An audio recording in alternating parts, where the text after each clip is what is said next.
ദൈവാനുഗ്രഹം കിട്ടിയാൽ നമുക്കറിയാൻ പറ്റും. അപ്പോൾ തന്നെ ദൈവത്തെ മഹത്വപ്പെടുത്തി നമ്മുടെ കടമ നിർവഹിക്കണം, അല്ലെങ്കിൽ അത് കടമായിട്ട് മാറും.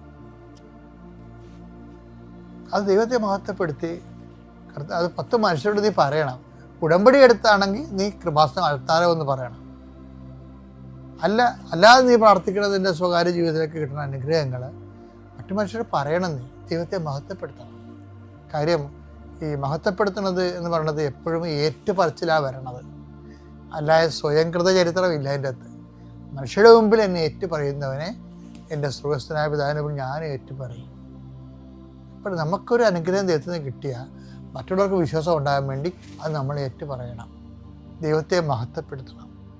ദൈവത്തെ മഹത്വപ്പെടുത്തിയാൽ റോമ 4:20 അനുസരിച്ചുകൊണ്ട് നമ്മൾ വിശ്വാസത്തിൽ വളരും.